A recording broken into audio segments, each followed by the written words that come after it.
Hello friends, welcome to my YouTube channel. તો આજે આપણે શિયાળા સ્પેશિયલ રીંગણનું ભરતું બનાવીશું. તો આ રીંગણનું ભરતું એ આપણે થોડું અલગ રીતે બનાવવાના છીએ. તો ચાલો આપણે શરૂઆત કરીએ રીંગણનું ભરતું બનાવવાનું. તો સૌથી પહેલા આપણે જે રીંગણ છે એને શેકવાનું છે. તો એના માટે આપણે વચ્ચેથી આ રીતે થોડો પાકો લગાવી દઈશું.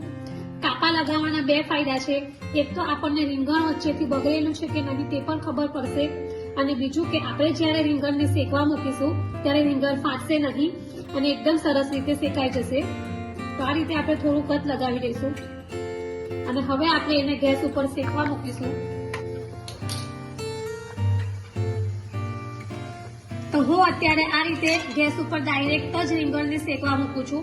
જો તમારી પાસે નાની જાળી હોય તો તમે એ જાળી પર પણ મૂકી શકો છો. રીંગણને આપણે મીડિયમ ગેસ પર જ શેકીશું, જેથી એ બધી બાજુથી બરાબર શેકાઈ જાય. તો હવે આપણું રીંગણું શેકાઈ ગયું છે, તો આપણે ગેસ ઓફ કરી દઈશું અને એને થોડું ઠંડુ પડવા દઈશું. તો હવે આપણું જે રીંગણ છે એ ઠંડુ થઈ ગયું છે અને આપણે આ રીતે જે રીંગણની છાલ છે એ બહાર કાઢી લઈશું.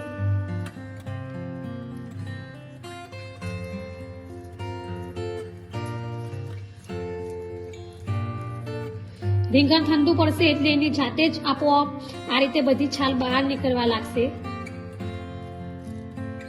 તો આ રીતે આપણે આખા રીંગણમાંથી બધી છાલ બહાર કાઢી લીધી છે. હવે આપણે રીંગણને આ રીતે ચપ્પુની મદદથી કટ કરીશું અને આગળનો જે દીચાવાળો ભાગ છે એને બહાર કાઢી લઈશું. ત્યાર પછી આપણે આ જ રીતે ચપ્પુની મદદથી કાપા કરીશું અને રીંગણ જો એકદમ સરસ શેકાઈ ગયું હશે તો એકદમ સરસ એની જાતે જ કટ થઈ જશે. તો આ રીતે આપણે નાનું નાનું કટ કરી લઈશું. અને જો તમારે મેસરથી મેસ કરવું હોય તો એ પણ થઈ શકે છે, પણ અત્યારે હું આ રીતે ચપ્પુની મદદથી જ કટ કરું છું. તો રીંગણ સરસ કટ થઈ ગયું છે. હવે આપણે આગળની પ્રોસેસ કરીશું. તો હવે ગેસ ઉપર મેં કઢાઈ લીધી છે, ત્યાર પછી આપણે તેમાં થોડું ઓઇલ એડ કરીશું. હવે આપણે આગળ જીરું એડ કરીશું. તો અત્યારે મેં અડધી ચમચી જીરું લીધું છે. જીરું થોડું શેકાઈ જાય ત્યાર પછી આપણે જે લસણ છે એ એડ કરીશું. આ જે જીરું સમારેલું લસણ છે તે આપણે એડ કરીશું.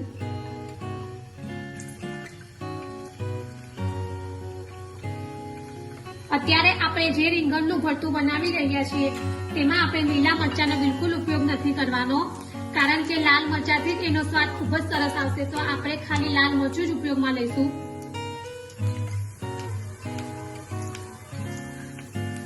ત્યાર પછી અહીંયા જે ફ્રેશ લીલા વટાણા છે તે એડ કરીશું. અત્યારે મેં કાચા જ વટાણા ઉપયોગમાં લીધા છે.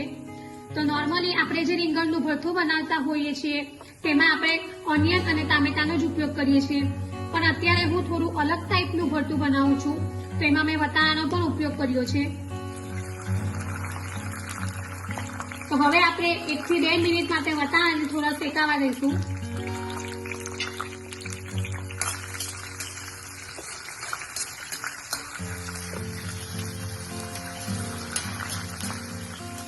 તો વટાણા સરસ કૂક થઈ ગયા છે. ત્યાર પછી હવે આપણે કેપ્સિકમ એડ કરીશું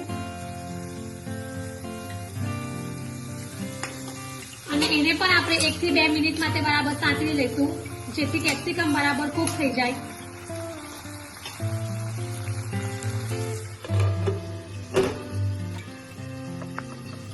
તો હવે 2 મિનિટ થઈ ગઈ છે. ત્યાર પછી આપણે લીલી ડુંગળીનો સફેદ ભાગ છે તે એડ કરીશું.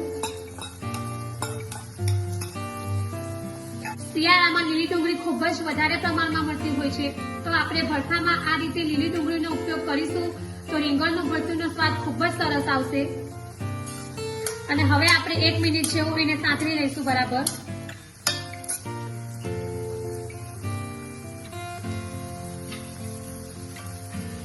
ત્યાર પછી હવે આપણે ટામેટું એડ કરીશું અને ટામેટાને આપણે થોડું સોફ્ટ થવા દઈશું. તો લગભગ 1 થી 2 મિનિટ માટે એને આપણે સાંતળી લઈશું. ત્યાર પછી હવે આપણે સોલ્ટ એડ કરીશું અને હવે આપણે જે મસાલા લીધા છે તે એડ કરીશું.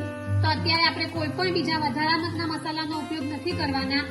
આ જ સિમ્પલ મસાલાના ઉપયોગથી જ એકદમ ટેસ્ટી અને ખૂબ જ ખાવામાં મજા પડે તેવું ભરતું બનાવવાના છીએ.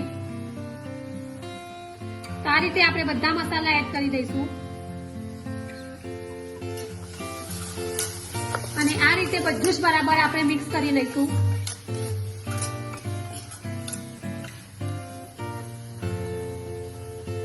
અને હવે 1 થી 2 મિનિટ માટે આપણે ઢાંકણ ઢાંકીને બધી વસ્તુ બરાબર કૂક થવા દઈશું. તો આપણી બધી જ વસ્તુ એકદમ સરસ રીતે કૂક થઈ ગઈ છે. ત્યાર પછી હવે આપણે જે લીલી ડુંગળીનો પાછળનો લીલો ભાગ આવે છે તે એડ કરીશું અને બરાબર મિક્સ કરી લઈશું.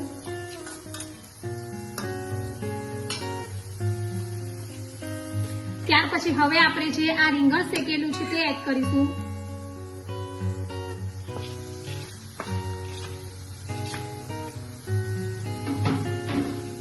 અને આ બધું જ આપણે બરાબર મિક્સ કરી લઈશું.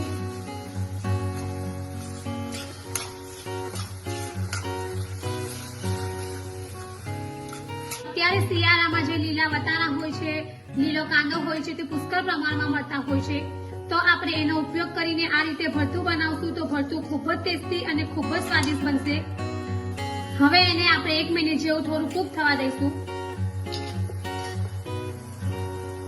હવે આપણે ઉપરથી કોથમીર એડ કરીશું અને કોથમીર બરાબર મિક્સ કરી લઈશું.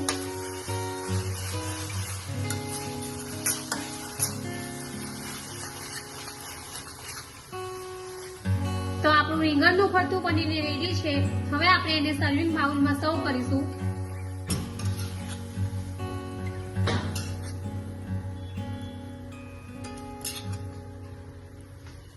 તો રેડી છે ગરમા ગરમ એવું એક નવી સ્ટાઇલમાં રીંગણનું ભરતું. તો ફ્રેન્ડ્સ, તમે રીંગણનું ભરતું તો ખૂબ જ બનાવતા હશો, પણ જો તમે આ રીતે ના બનાવ્યું હોય તો એકવાર જરૂરથી ટ્રાય કરજો. અને ખાસ કરીને રીંગણનું ભરતું એ બાજરીના રોટલા કે જુવારના રોટલા સાથે સર્વ કરવામાં આવે છે. જો તમને મારી આ રીંગણના ભરતાની રેસીપી પસંદ આવી હોય તો મારી ચેનલને લાઈક અને શેર જરૂરથી કરજો અને આવી જ બીજી નવી રેસીપીઓ જાણવા માટે મારી ચેનલને સબસ્ક્રાઇબ કરવાનું ભૂલતા નહીં. તો ફરી પાછા આવા નવા વિડીયો સાથે મળીશું. ત્યાં સુધી bye bye and thank you for watching my video.